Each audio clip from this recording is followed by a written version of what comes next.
Elden Ring is a game that has long haunted the minds of Souls fans and created mass hysteria at every turn. It's been an emotional roller coaster ride, to say the absolute least, ever since that first teaser trailer was released well over a year ago. There have been numerous leaks throughout that year, but many of them were vague and offered fake data on possible release windows or trailer announcements being present at the Game Awards or the Tokyo Game Show, all of which have proven false and left fans feeling like they've taken an irrecoverable kick to the groin. Today, for the first time in many months, we were given a glimmer of erection-inducing hope. A leaked trailer appeared online and it has been circulating for days now. It's pixelated and it looks like shit. It's also filmed from a weird angle, but it offers the first glimpse at the spectacular world of Elden Ring and the perfectly formulated gameplay, including the first look at the incredibly hyped mounted combat. So why is this trailer only becoming relevant today even though it's been out for days? Well, until today, people didn't believe it was real. There's been so many leaks and so many fake rumors that the Reddit community and the Twitter community has largely given up hope. But it has in fact been confirmed that this is real. This is the first footage of Elden Ring, and it speaks absolute worlds in its 1-minute runtime. Let's start by peeling back the layers and really talk about what we learned from this leak. It opens up with a character whose voice resembles Tom Hardy's Bane, speaking directly to the player, talking about the drive to seek the Elden Ring. Then it dives into some sneaky gameplay and some world shots.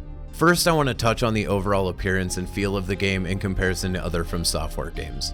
From the few armor sets we see in the trailer, I would say it's safe to assume that it falls closely in line with the Dark Souls aesthetic we've come to love, and specifically Dark Souls 3. Although some of the armors were somewhat reminiscent of the cloaks in Bloodborne, at least in my view. The world is really bright, in my opinion, compared to other Soulsborne games, and it more closely resembles the color palette of Sekiro, though the art itself is definitely more in line with Dark Souls. Speaking of the world, it looks massive, it's big, it's wide open, the boss fights take place in wide open spaces.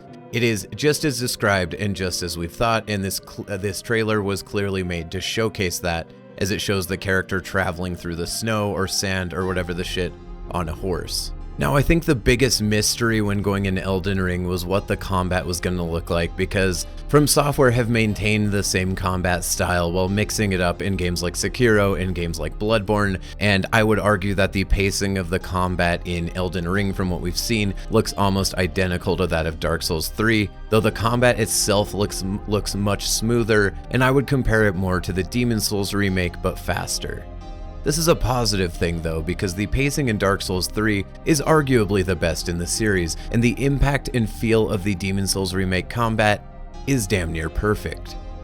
In the boss fights that are shown, which are spectacular in scale, especially the dragon fight, we see a similar dodging style to Dark Souls 3, and the appearance of the overall mechanics would make any Souls veteran feel right at home, sitting in their favorite chair, eating a slice of Mama's famous cherry pie. The magic is shown in 2 very short scenes in the form of a buffed weapon and a homing soul arrow type spell, which looks almost identical to the magic we've seen in Dark Souls and leads me to believe that the other sorceries will be right in line with what we're already familiar with.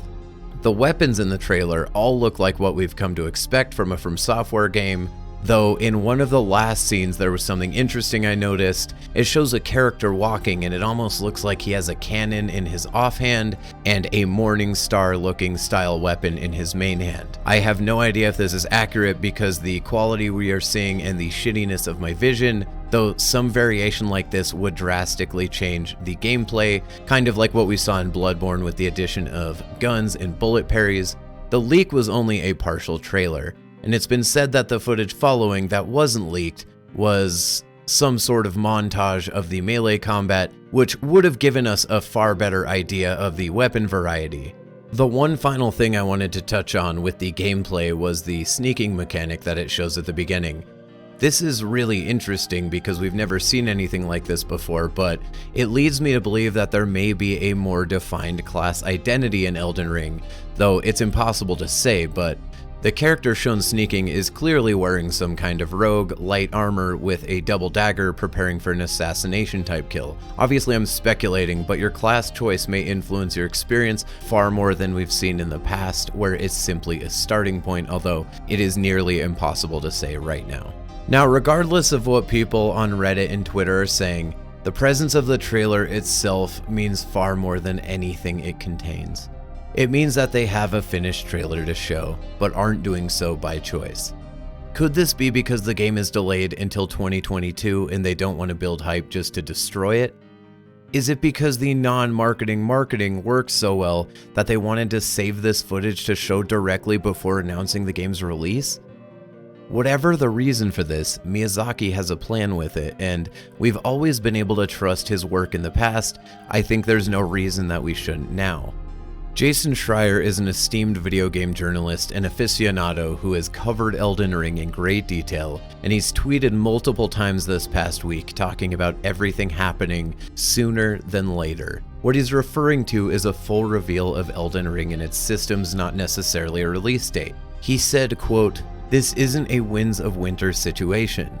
Elden Ring has pages," implying that the game is further along in development than many have thought. Though of course it's also worth mentioning that he's talked about the game being delayed a bunch, but to what extent he's never mentioned. It still remains a mystery. A report from the VGC claims that Elden Ring has been delayed internally and is likely not coming until 2022. Do we have any actual validation that this is true? None whatsoever. But could it be true? Absolutely. Although it's hard to say if the delays that they are referring to are already factored in, seeing as we never had a release date initially, and the game was originally advertised for last-gen consoles in the first trailer, so for all we know the game could have been set to release mid-2020 and the delay has slowed that by a year. Either way, things are clearly behind schedule even if the game were to release this month, and it's difficult not to grow impatient because we all care deeply about the game. With all that being said though, it's important to understand that when games are delayed,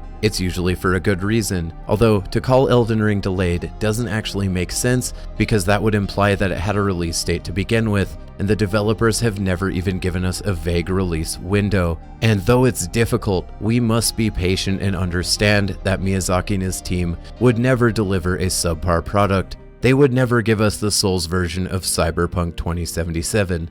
It'll be worth the wait, despite the suffering we faced along the way, because in the end, we have no one to blame for the disappointment but ourselves. For more Elden Ring coverage and Souls guides, please sub to my channel. As always, thank you so much for watching and stay safe, my bros.